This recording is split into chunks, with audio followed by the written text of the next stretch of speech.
नमस्कार, जय हिंद। मेरा नाम है कृष्णेंदु सेन और ये वीडियो जो है ये एयरफोर्स फेज़ 2 में जो जीडी होती है उसके लिए है। उससे पहले मैं एक छोटा सा अनाउंस कर देता हूँ कि ये जो वीडियो है ये जीडी के बारे में लास्ट वीडियो है, ठीक है। इसके बाद शायद आपको कोई दिक्कत और होगी नहीं। और मैं अभी एसएससी जीडी स्ट्रेटजी वीडियो के बारे में थोड़ा सा काम कर रहा हूँ, क्योंकि अब शायद दिसंबर तक एसएससी जीडी जो होती है पैरामिलिट्री फोर्सेस के अंदर, वो एग्ज़ाम की नोटिफिकेशन आएगी 2024 में और काफ़ी वैकेंसी के साथ आएगी, लगभग 80 to 85,000। तो उसके बारे में मैं अभी काम कर रहा हूँ और वो वीडियो जो है वो आज शाम को रिकॉर्ड होगी और शायद कल या परसों वो अपलोड करूँगा मैं, ठीक है। अब आता है टॉपिक पे, जो जीडी होती है ग्रुप डिस्कशन, ठीक है। अब ग्रुप डिस्कशन में एक भाई है मेरे, वो कमेंट किया है कि अगर अननोन टॉपिक आ जाए तो कैसे मैनेज करूं। काफ़ी बढ़िया क्वेश्चन लगा हमको, ये वाला क्वेश्चन काफ़ी अच्छा था कि अगर अननोन आ जाए तो क्या करूं।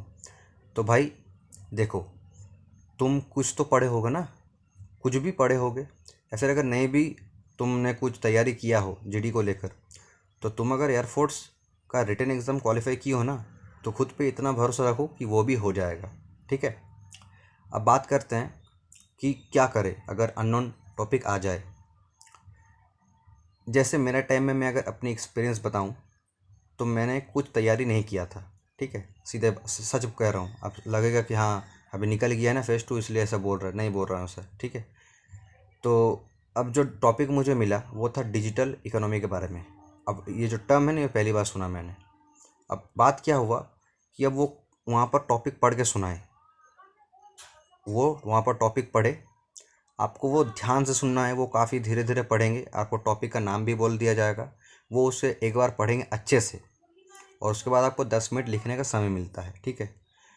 वो जब वो टॉपिक पढ़ते हैं ना, तो कुछ कुछ पॉइंट आपको लिख लेना होता है। आपको टोटल 2 पेज दिया जाता है, जिसमें एक पेज में आपको पॉइंट लिखना पड़ता है कि सोचिए अगर कुछ ऐसा टॉपिक है जिसके बारे में जिसमें 2-3 ईयर आए तो आपको लिख लेना कि हाँ ऐसा ईयर है।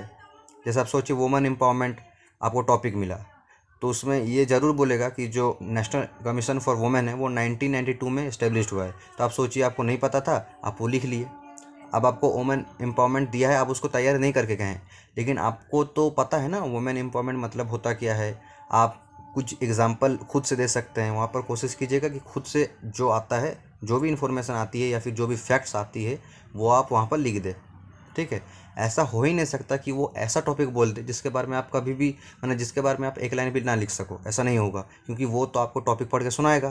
तो जब आपको टॉपिक पढ़ के सुनाएगा तो आप उसे अगर ध्यान से सुनेंगे ना, ध्यान से एकदम ध्यान से अगर उसे सुनेगा ना, तो आपके अंदर बहुत सारी चीज़ आ जाएगी और साथ में कुछ ना कुछ इन्फॉर्मेशन तो उसके बारे में आपके अंदर होगी ही, इतना कन्फर्म है। ऐसा हो ही नहीं सकता कि कुछ भी नहीं जानते आप उसके बारे में, ठीक है। जब पैराग्राफ वो पढ़ देंगे ना, उसके बाद ऐसा हो ही नहीं सकता कि आप उसके बारे में कुछ ना कुछ भी नहीं जानते हैं। तो अब आपका खुद का कुछ नॉलेज है, वहाँ से कुछ मिला, आप दोनों को मिक्सअप करके लिखिए बढ़िया से। 10 मिनट टाइम मिलता है, लिख दीजिए। आप जितना बेहतर लिख सकेंगे उतना आपका सिलेक्शन कन्फर्म है, ठीक है। लिख दिए, अब बोलना पड़ता है। तो बोलने वक्त क्या होता है कि जो जिसका इंग्लिश स्पीकिंग सही नहीं है ना, वो ब्लफ करता है। सीधी बात है, मैं भी करता हूँ अभी भी थोड़ा थोड़ा, तब तो और ज़्यादा कर रहा था, ठीक है। तो इंग्लिश बोलते बोलते अटक जाता है, दिमाग में वर्ड नहीं आते हैं, या फिर अगर हिंदी वर्ड आ जाते हैं तो फिर भी उसका इंग्लिश वर्ड नहीं आता है। बीच बीच में होता है ईजी वर्ड भी क्लिक नहीं करता है कि हाँ इसका मतलब क्या है, ठीक है। तो अब जो बात है, इसलिए उसको नॉर्मल रखिए, यानी ज़्यादा फैंसी वर्ड्स, हाँ फैंसी वर्ड्स आप सोच के लिख सकते हैं, लेकिन बोलने का टाइम है ना एकदम नॉर्मल वर्ड यूज़ कीजिए। आपको नहीं ज़रूरत है उतना फैंसी वर्ड या फिर मॉडर्न वर्ड बोलने का, नॉर्मल बोलिए, कोई बात नहीं। आप सोच रहे कि मैं क्या बोलूँ, भाई आपको जो आता है, अगर आपको 2 लाइन भी आता है ना, 2 लाइन, 1 या 2 लाइन, तो वो भी बोलिए, आप पास हो जाएंगे, विश्वास रखिए। सही बोल रहा हूँ मैं, क्योंकि मैंने कुछ नहीं कहा था, मैंने सिर्फ अपना इंट्रोडक्शन बढ़िया से दिया था और समरी दिया था, वो थोड़ा सा बोला। उसके बाद बोलना पड़ता है कि कौन बोलेगा अब, तो जिसको कॉन्फिडेंस वो सबसे पहले हाथ उठाता है। तो अब क्या है कि मैं देख रहा हूँ इधर सब सारे लड़के बोल रहे हैं और मैं बोल नहीं पा रहा, ठीक है। तो वो खुद चांस दिए कि तुम बोलो, अब मुझे वो बोल रहे हैं कि तुम बोलो, तब मैंने जैसे तैसे तोड़ मरोड़ के 30 सेकंड तक बोल दिया था, बस। अब हम जब वहाँ से निकले ना, तो मुझे लगा कि शायद नहीं होगा, फिर भी मेरा हो गया। तब समझ में आया कि यहाँ पर सिर्फ वही आउट करता है, मतलब इस यहाँ पर सिर्फ उसी कैंडिडेट्स को रिजेक्ट किया जाता है जो कुछ भी ना बोले। आप अगर कुछ भी बोल दिया ना, 2 लाइन भी, सिर्फ 2 लाइन भी, यार ऐसा नहीं हो सकता कि आप 2 लाइन नहीं बोल पाएंगे, क्योंकि वो आपको पैसेज पढ़ के सुनाएगा, उसमें लगभग 15 से 20-25 लाइन रहेगा। आपको 2 लाइन तो याद होगा ही ना, 2 से 3 लाइन, बस वही बोल दीजिए, बात खत्म। ठीक है, उतना टेंशन लेने वाली बात नहीं है। और एक बात बताता हूँ, ठीक है, ये अभी तक कोई यूट्यूब चैनल में नहीं बताया होगा, श्योर है, आप देख लीजिएगा।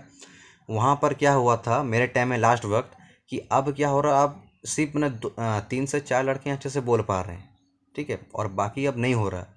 तो क्या हुआ ना, फिर वो जो एयरफोर्स के जो थे ना, वो क्या किया, वो बोलते ठीक है तुम लोग हिंदी में बोलो।